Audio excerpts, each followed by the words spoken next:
Amy Mangan, M-A-N-G-A-N. I'm a captain with California Highway Patrol in the North County of San Diego. Where are we and what's happened today? We're on Lilac Road between Old Castle and Via Piedra.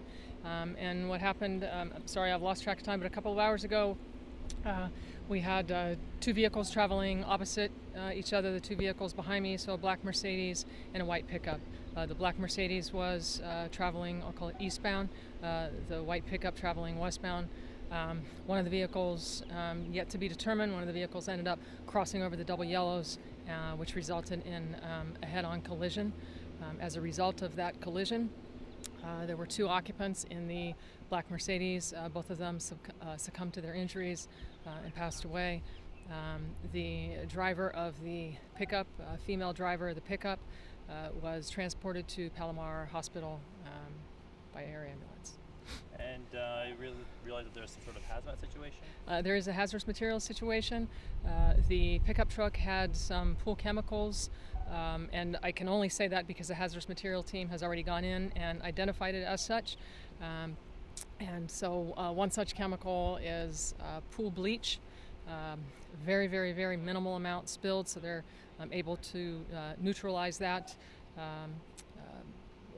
with relative ease.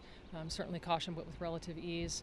A lot of the chemicals had overturned in their containers, but not actually spilled out of their containers. So it's just a matter of they made sure that all of those containers were still intact and none of that got released.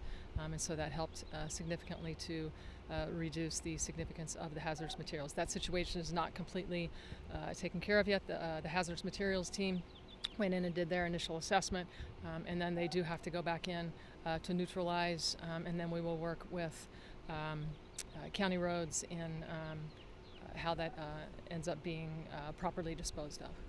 And I realize that the road is closed now. Do you have any estimate as to how long that will take, the closure? Or? My estimate would be close to 4 hours. You can see from the scene, and certainly the closer that you get. So between the hazardous material cleanup, that although it has been minimal, it still does just take time to be cautious so that we don't make a bad situation worse.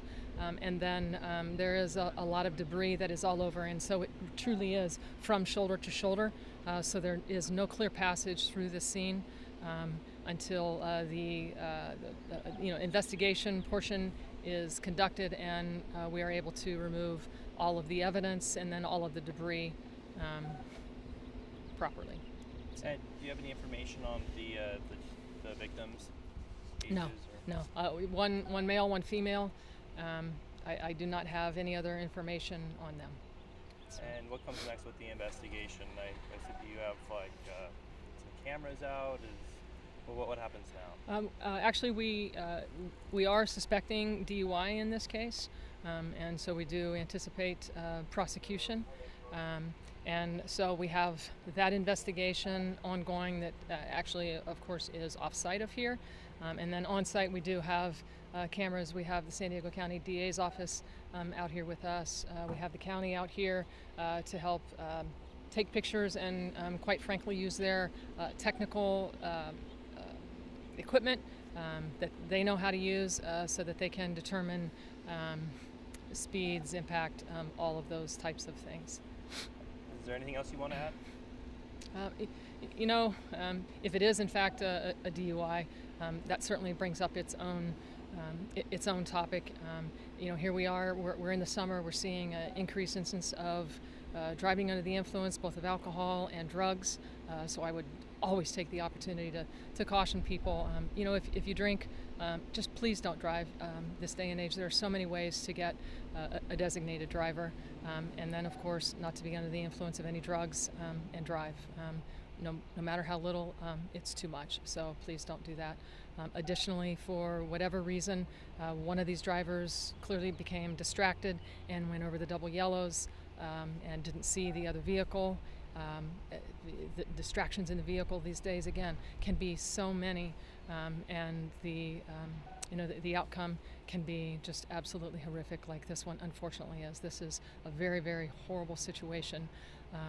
for all involved, but certainly for the family and the friends of those deceased. They can't get this day back, and it didn't have to happen. And so I would just ask people to consider that before they get behind the steering wheel of a car, that they've checked everything, that they've checked themselves. So, right?